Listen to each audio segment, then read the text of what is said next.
Joining us now is a longtime critic of this nuclear deal, Senator Armed Services Committee member and former U.S. Army captain, Senator Tom Cotton from the great state of Arkansas. Senator, what is going on with this renewed attempt to revive this old Iranian nuclear deal?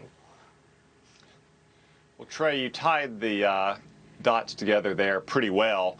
The failed Iran nuclear deal is closely related to Russia's war on Ukraine. As you said, for the last year, Joe Biden has been essentially relying on Vladimir Putin to be his lawyer at these negotiations, trying to deliver through Vladimir Putin a new nuclear agreement with Iran, which would be much worse than even the terrible deal Barack Obama got in 2015.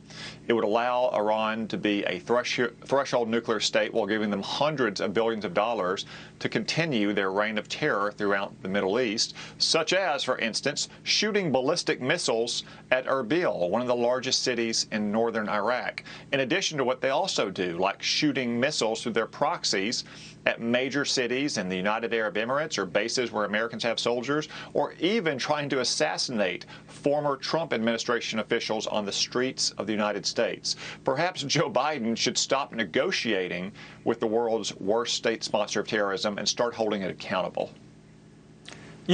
What I can't get my head around, Senator, is even if they struck a deal with Iran, and God knows they are trying to do so, but even if they did, how would you ever rely on them to uphold their end of the bargain? I mean, how would you check it, and why would you trust Iran? Well, that was the failure in 2015 with Barack Obama's deal.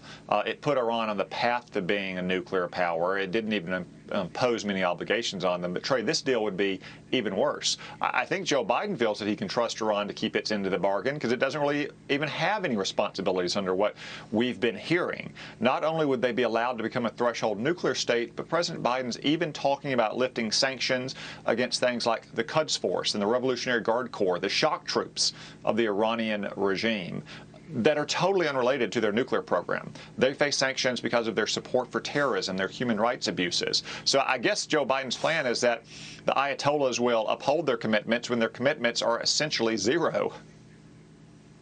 All right, Senator, you served in uniform, and thank you for your service. There's reporting that the Pentagon wanted to train Ukrainian fighters late last year, and the State Department said no. Are you familiar with that reporting, and why in the world would the State Department counter the Pentagon when Putin is massing at the border? Well, I have no reason to doubt that, Trey, and it would be consistent with what President Biden did over the last year. Again, he always conciliated and appeased Vladimir Putin from the very beginning. Some of that was related to the nuclear deal with Iran. Some of it was just President Biden's natural dovishness towards Russia going back 50 years. As you heard Robert O'Brien earlier say, we gave them an extension of a nuclear arms control treaty with no strings attached whatsoever.